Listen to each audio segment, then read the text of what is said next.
Entrando na palavra, quero compartilhar com você um texto que está em Daniel capítulo 3, no verso 17 até o verso 18. Quero agradecer a Deus pela vida de vocês que trouxeram os alimentos. Mensalmente, em torno de 12, 13 famílias recebem cestas básicas. Algumas, graças a Deus, de vez em quando falam assim, não preciso mais, pode direcionar para outras famílias. Mas saiba que através das cestas básicas, vidas estão sendo alcançadas também. Só um pequeno relato sobre cestas básicas. Teve um ano que nós começamos a ajudar uma família que o homem da casa, o marido daquela irmã, não gostava de crente. E eu oferecia visita para ela, falava, meu marido não gosta muito de receber crente, ele vai tratar o pastor mal. Só que chegou um momento que eles precisavam de ajuda, e eu fiquei sabendo através de uma outra irmã, e eu comecei a levar uma cesta básica. Cheguei lá sem avisar. Eu já fui preparado para ser maltratado. Mas ele me recebeu muito bem. Até me ofereceu café, e eu quase não rejeito café. E eu ofereci uma oração e uma leitura de um texto bíblico, e ele aceitou. E assim nós ficamos alguns meses levando cestas básicas, até que eles não precisaram mais, e eles começaram a ajudar a igreja. Só que eu não deixei de fazer visita. Quando não era eu, era o irmão Roberval, o Valdecir da Ciência Social, outras pessoas também iam ali. E até que um certo dia eu cheguei com a Késia na casa deles, e na mesa do café, eu fiz um apelo, se ele queria reconhecer Jesus como Senhor e Salvador da vida dele. Ele reconheceu, fez uma oração comigo, eu orei com ele, foi a última vez que eu vi ele. Pouco tempo depois ele faleceu. Então veja que assim, através da assistência social de uma cesta básica, que parece algo tão insignificante, Deus pode salvar vidas. Assim que Deus tem feito. Amém? Por mais que nós não vemos, Deus faz. A palavra do Senhor nos diz assim, se o nosso Deus, a quem servimos, quer livrar-nos, Ele nos livrará da fornalha de fogo ardente e das tuas mãos, ó Rei. Se não, fica sabendo, ó Rei, que não serviremos a teus deuses, nem adoraremos a imagem de ouro que levantaste. Eu quero ler aqui em outra versão, apenas o verso 17, que diz assim, se formos lançados na fornalha de fogo ardente, o nosso Deus a quem nós servimos pode livrar-nos dela, e Ele nos livrará da tua mão, ó Rei. Amém? Quantos querem ouvir a voz do Senhor nessa noite? Amém? Deus já está falando conosco. Esta palavra eu compartilhei esses dias no culto da tarde da bênção, de uma maneira mais resumida, mas eu quero falar algo ao teu coração a respeito desta palavra que Deus colocou no meu coração. E o título que eu quero dar para a palavra desta noite é não se revolte, tenha fidelidade ao Senhor. Não se revolte, mantenha a sua fidelidade ao Senhor. Não se revolte, seja fiel ao Senhor. Gente, você concorda comigo que tem situações que nós vivemos que nós não temos escolhas? Tem coisas que a gente vive, que sofre, mas nós não escolhemos? Sim ou não? Por exemplo, envelhecer, né? Quem é que não gostaria de ficar jovem para o resto da sua vida, né? Eu gostaria. Mas eu não consigo evitar isso. É uma situação que é inevitável. Eu não consigo escolher e ficar jovem para o resto da minha vida. E cada vez que eu olho no espelho, eu percebo que eu estou envelhecendo. A barba começa a branquear, aparecem cabelos brancos, começa a aparecer umas entradas. Mas tudo bem. Não tem como. Eu e você não temos como escolher isso. Existem outras situações que também nós não temos escolha. Os governantes, por exemplo, impõem decretos, decisões, e o povo sofre. O povo não tem escolhas. E quando o povo tenta escolher, parece que a escolha não resolve nada. O povo continua sofrendo. São decretos que são emitidos e que prejudicam o povo. Através de governantes, corruptos talvez, líderes com mau caráter, líderes que pensam somente em si, não estão preocupados com a população. Nós vemos isso recentemente. em meio a uma pandemia, em meio a uma situação desesperadora, e líderes tirando proveito disso. E nós, povo, população, sem poder fazer muita coisa, não é mesmo? Decretos emitidos. E olha que a igreja sofreu nesses 2 anos de pandemia. Cada semana, às vezes eu estava de férias, olhava, meu Deus, saiu um novo decreto. Tem que avisar os irmãos. Teve um ano que eu falei assim, nem vou pegar férias, porque está assim um negócio, decreto, uma semana é uma coisa, outra semana é outra, a gente não sabe nem como agir. Decretos emitidos que nós não temos escolhas na nossa vida. Sofremos consequências de escolhas que nós não fizemos, né? Sofremos consequências, sofremos na nossa vida situações que nós não tivemos opção. Outros escolheram por nós. Outras pessoas erraram e quem sofre? Nós. E isso em diversos aspectos da nossa vida. Escolha que nós não fizemos. Vamos dizer a verdade, não tem escolhas que nós não fizemos e que gera revolta? Revolta a gente.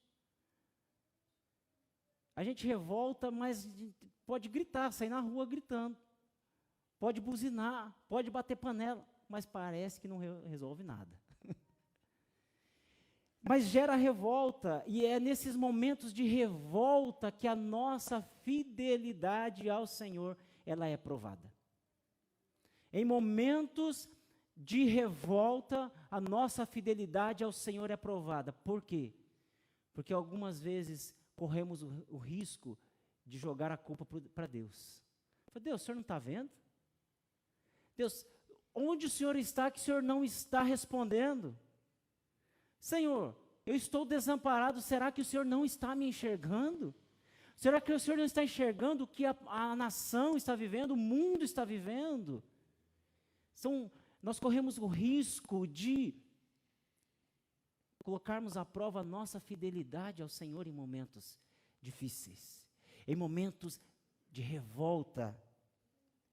E a minha pergunta é, o que você faz quando sua fidelidade a Deus é provada? Quando você está numa situação assim difícil, o que você faz? Quando a sua fidelidade a Deus é provada, qual que é a sua reação? Eu tento olhar para dentro de mim, eu falo assim, tem vezes que a gente fica assim, beirando, para abrir mão da fidelidade ao Senhor.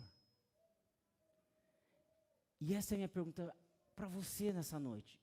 Qual que é a tua reação? Numa situação de revolta, numa situação de desespero, numa situação de uma consequência que você não teve escolha. Você talvez sofre por uma situação que outros, avós, pais, situação, falam assim, mas eu não escolhi viver isso. Até gostaria de ter nascido numa família com um poder aquisitivo melhor, gostaria de ter nascido em outra nação, em outra região, mas você não teve escolha. Você escolheu nascer? Não escolheu, mas resolve se revoltar. Se você se revoltar, você corre um risco muito grande de abrir mão da sua fidelidade a Deus. Agora, pense comigo, vamos voltar a este texto que nós lemos. Esse texto diz de 3 rapazes, para começar, tiveram o nome deles mudados. 3 rapazes, aqui chamados de Sadraque, Mesaque e Abednego. Mas não era o nome deles, original. Imagina você ter seu nome mudado, mas não foi escolha sua. Alguém falou assim, olha, a partir de hoje você não vai chamar mais José, você vai chamar Pedro. Eu falei, mas peraí, por quê? E esses 3 jovens, Misael, Ananias e Azarias, tiveram seus nomes mudados. Não tiveram escolhas. Mas por quê? Qual que era a situação? Nós olhando para esses 3 rapazes, nós temos aqui um cenário preparado para revolta. Sim ou não? Já era o suficiente ter mudado o nome sem sem eles terem opção de escolha, já era um motivo de revolta. Estava um cenário de revolta, eles poderiam se levantar e falar assim, Deus, espera aí, o que você está pensando? O que estava acontecendo? O rei da Babilônia, que era o maior império desta época, chamado Nabucodonosor, ele tinha invadido Jerusalém. E nós estamos vivendo esse tempo de guerra. Imagine a Rússia sitiando a Ucrânia. E não tendo opção de ninguém escapar. E levando todos os ucranianos cativos, prisioneiros para a Rússia. E agora vocês vão servir a nação como escravos. É isso que aconteceu.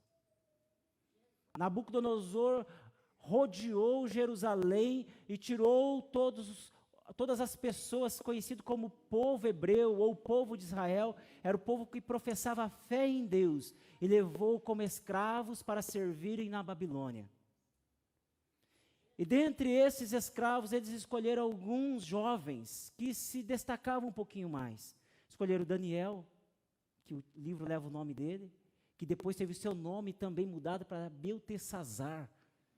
Pense só. Que o governador achou graça aos olhos dele, o rei achou graça porque o Espírito de Deus estava com ele, ele foi governador.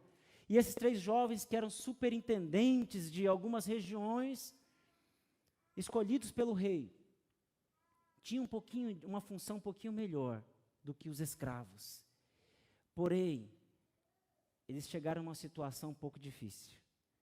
O rei chama, depois de ter levado esses jovens cativos, chama governadores, prefeitos de toda a Babilônia e fala assim, olha, eu levantei uma estátua de quase 30 metros de altura. E todos devem se prostrar diante da estátua que eu ergui. Eu construí essa estátua e todo o povo vai ter que se dobrar, se prostrar e prestar culto a essa estátua.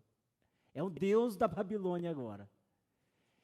E ok, quando começar o baile, né, as músicas, as danças, as pessoas têm que correr e se prostrar diante da estátua. E aconteceu, começou a tocar tamborim, né, instrumentos de percussão, de corda, o povo dançar e grito e tal. E daí veio todo mundo, se prostra diante da estátua, começa a adorar a estátua que Nabucodonosor tinha feito. Aí alguém chega assim, rei, desculpe incomodar, mas tem 3 rapazes do povo que veio de Jerusalém, 3 hebreus, eles não estão adorando a estátua, não. Você percebe que o povo de Deus, ele sempre tem alguém de olho nele, né? Tem sempre alguém de olho nele. Então sabe de uma coisa, você que é crente, cheio do Espírito Santo de Deus, tem alguém de olho em você.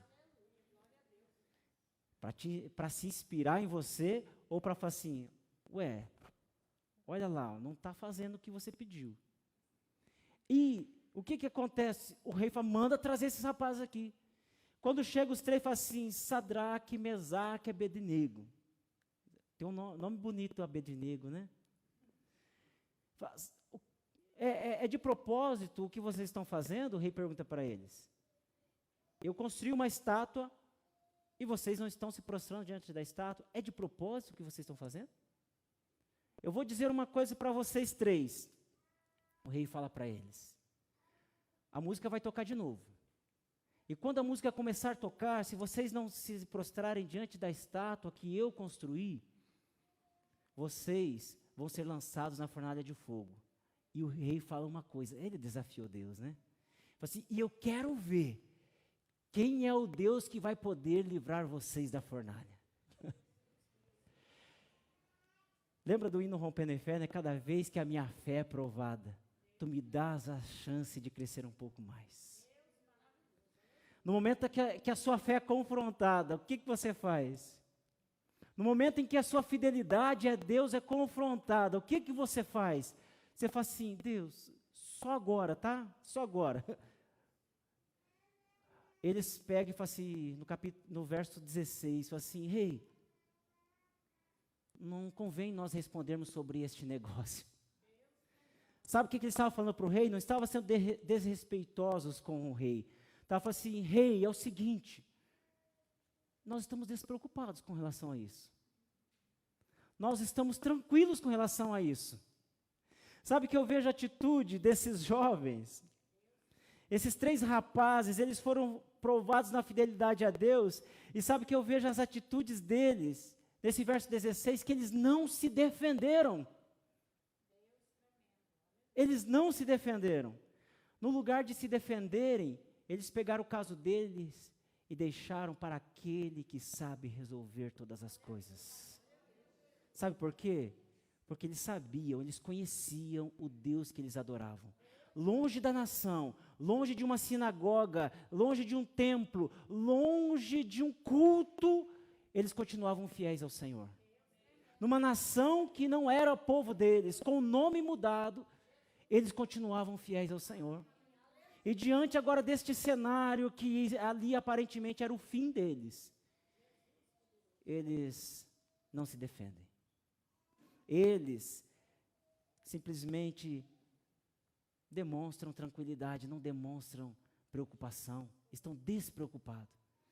E no verso 17, eu acho maravilhoso, que eles também tiveram uma atitude, uma reação de confiança em Deus. Eles tiveram uma atitude de confiança em Deus. No verso 17 ele diz assim: se formos lançados na fornalha de fogo ardente. Gente, eles sabiam que existia uma possibilidade de ser lançados na fornalha de fogo.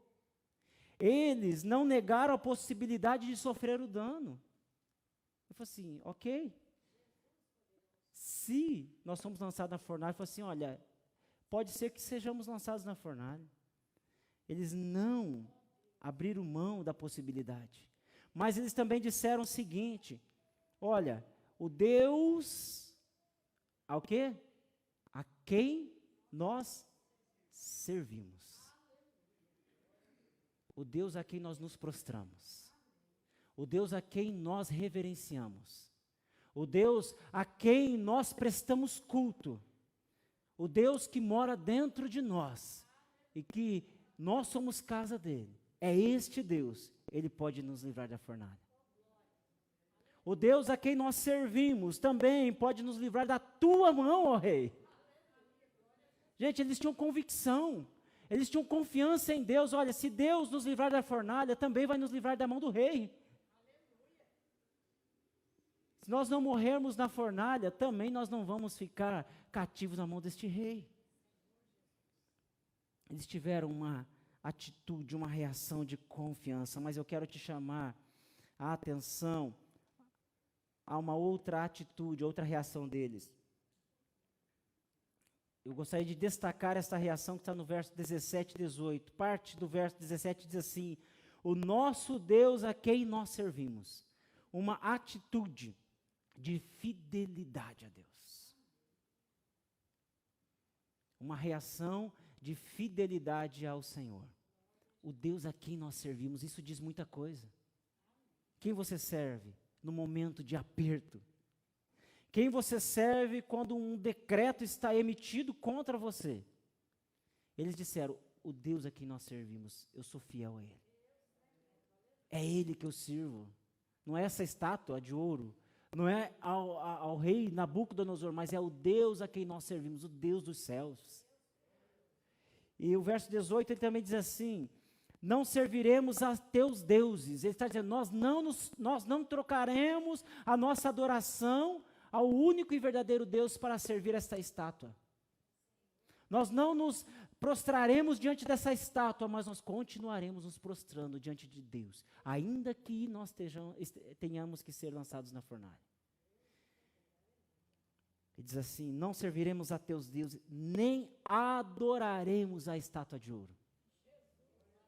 Não se prostra, mas continua sendo fiel ao único e verdadeiro Deus. Isso demonstra fidelidade no momento de provação. Demonstra fidelidade no momento em que a fé é provada. No momento em que a fidelidade é colocada à prova. E o resultado desta reação, dessa atitude dos 3 rapazes, o que foi? O rei que teve revolta. Os jovens tinham todo motivo para se revoltar, Mas quem ficou revoltado foi o rei. O texto diz que o rei mudou o seu semblante e falou assim, escolheu os homens mais fortes, falou assim, amarre esses 3 rapazes. Não deu nem tempo de fazer cerimônia, porque diz a história, não a Bíblia, mas os comentaristas, que quando era lançado alguém na fornalha que desafiava o rei, existia toda uma cerimônia. Era enrolado uma faixa, tocado música, as pessoas assistiam, mas aqui não deu nem tempo. O rei ficou tão furioso, tão revoltado, que chamou os homens mais fortes e falou assim, amarrem esses jovens. Com a própria roupa eles foram amarrados e lance na fornalha. E disse mais, aqueça a fornalha 7 vezes mais. E aqueles jovens vão sendo conduzidos à fornalha. E o texto diz, a palavra diz, esse contexto, que os homens que estavam levando aqueles 3 rapazes para a fornalha, eles morreram só com o calor da fornalha, sem antes chegar na fornalha. Pense o calor que estava. Mas o que acontece? Qual que é o resultado da fidelidade a Deus? De você se reverenciar, se prostrar diante do verdadeiro Deus. Eles são lançados na fornalha. E de repente o rei, talvez a música está tocando, ele fala assim, para a música. Tem alguma coisa estranha acontecendo. Nós não lançamos 3 dentro da fornalha.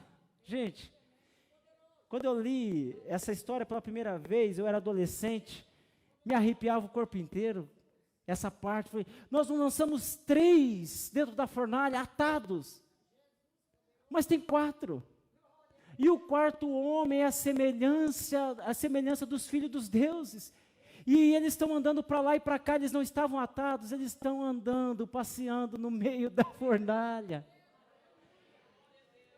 Este é o resultado de quem exerce fidelidade a Deus. O 4º homem está presente mesmo na fornalha.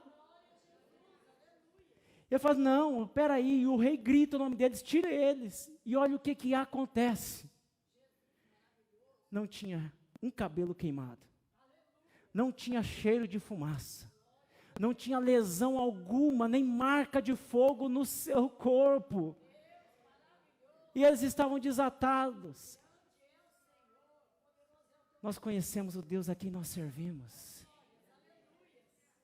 O Deus que nós servimos, mesmo no meio da fornalha, Ele livra quem é fiel a Ele. Você conhece o Deus que você serve? Diante de um decreto contra a sua vida, qual que é a sua reação? Às vezes nós ficamos com medo, falamos assim, meu Deus, agora é o meu fim. Mas eu quero te dizer uma coisa, a fornalha não é o fim. A fornalha é só o começo da demonstração do poder do Deus a quem nós servimos. É a confiança, é a fé, é a convicção de que o Deus a quem nós servimos, Ele pode nos livrar mesmo nós estando na fornalha. Eu tenho certeza que muitos aqui já passaram experiências assim extraordinárias. Não de ser lançado exatamente, literalmente numa fornalha. Mas uma situação fala assim, Deus, ó, a panela está vazia, a despensa não tem nada. Sim ou não? E de repente a campainha toca. De repente alguém te liga, alguém toca o celular. É o 4º homem, fala assim, você está na fornalha? Eu estou com você. Ah, mas de repente é uma enfermidade que o diagnóstico fala assim, não tem mais jeito. Vai curtir a vida. Vai aproveitar a vida que o seu prazo está aí limitado. Sua senha está muito próxima de aparecer no painel. De repente fala assim, mas o médico fala, vamos fazer mais um exame para confirmar, cadê? O que você tinha mesmo? Qual que era o diagnóstico mesmo? Não apareceu nada aqui no exame. Vamos fazer mais um para confirmar. Não tem nada. Não, você pode ir embora. É assim ou não é? Talvez uma situação dentro da família que alguém disse assim, isso aí não tem mais jeito. De cada 1000 pessoas que usa drogas, é um que sai, que se liberta. E de repente Deus fala assim, esse daqui eu escolhi transformar a vida dele. De repente é uma situação que não tem mais jeito aos teus olhos e Deus entra. Porque nós sabemos o Deus a que nós servimos se nós estamos sendo fiel ao nosso Deus. Nem que seja lançado na fornalha, continue fiel a Ele. Que Ele vai dar o escape. Ele vai agir. O nosso Deus, Ele é Deus que às vezes fala assim, meu Deus, está chegando o dia e as horas estão contadas, os minutos estão contados. Deus parece que deixa nos últimos minutos para agir, porque Ele quer mostrar o poder dEle, que não somos nós, mas é Ele quem faz. É Ele quem faz na nossa vida e vai continuar fazendo. Aí quando nós vamos aprendendo, a gente fica na expectativa, fala assim, Deus, estou esperando. Eu não sei como o Senhor vai fazer, mas eu sei que o Senhor vai fazer. Aqueles jovens tinham essa convicção, porque essa confiança em Deus, porque eles serviam a Deus com fidelidade. Eles não sabiam o que Deus ia fazer, mas eles tinham uma certeza, Deus vai fazer. Vamos ser jogados no fogo? Ok. Alguma coisa Deus vai fazer. Talvez eles falem assim, e aí, será o que Deus vai fazer?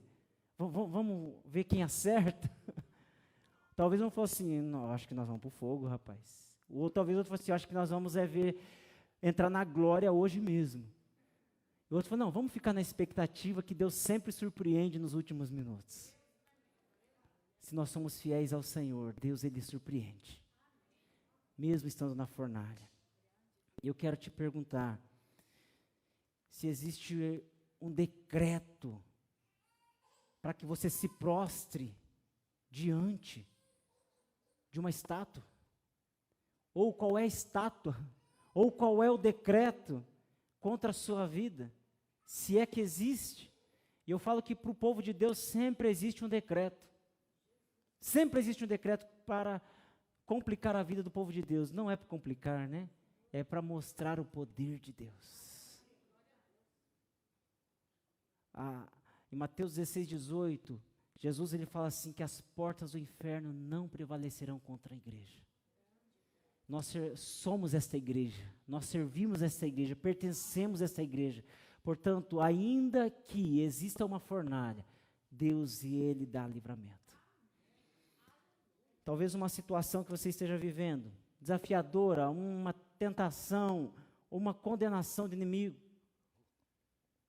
um pensamento. Talvez exista um decreto do inimigo que está todo dia martelando na sua mente, fala assim, ei, você não é nada. E está dizendo algo e você está se prostrando diante desse pensamento. Às vezes um pensamento pode ser uma estátua, pode ser um decreto, e a gente se prostra e fala assim, é mesmo, Senhor.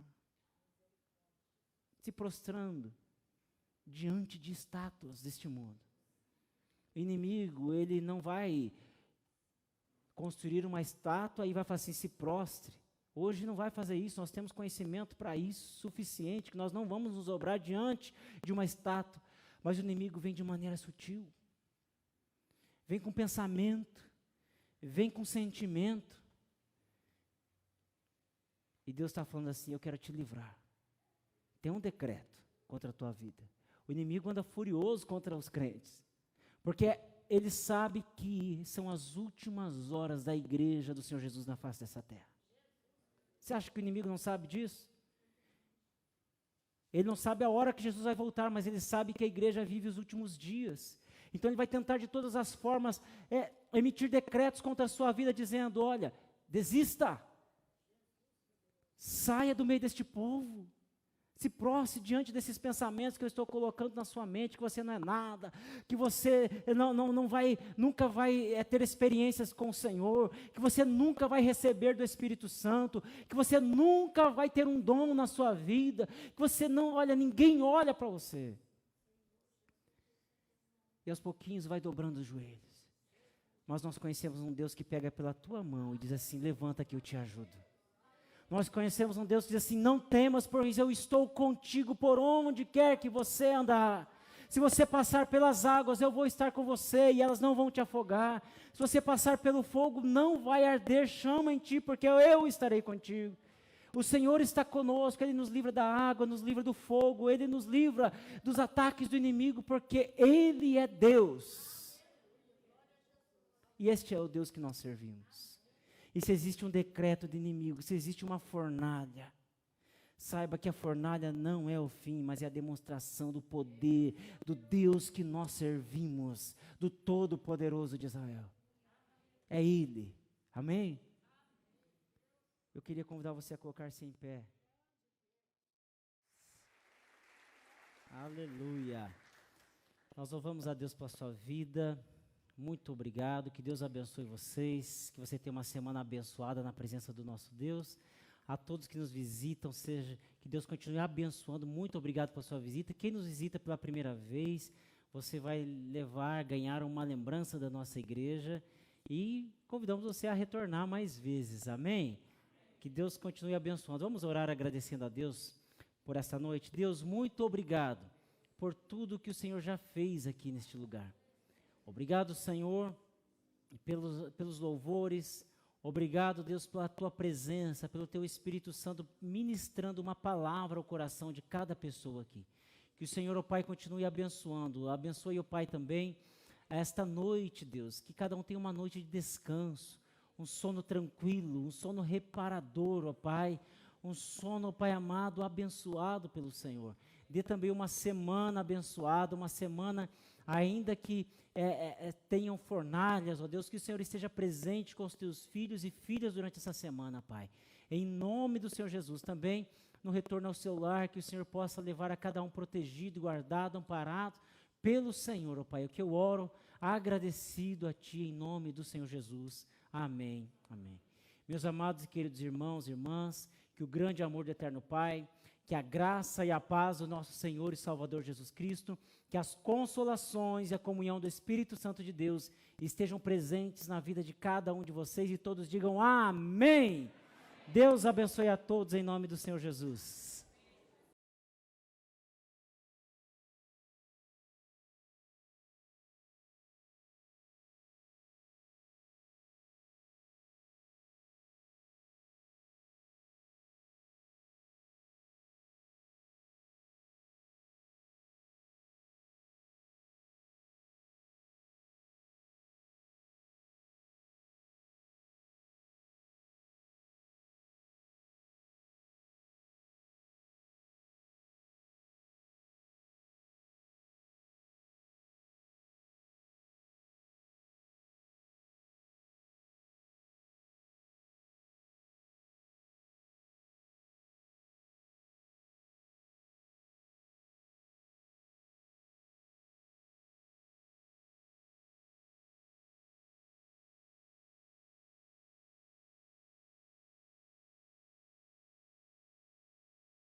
mentiras pra me encontrar.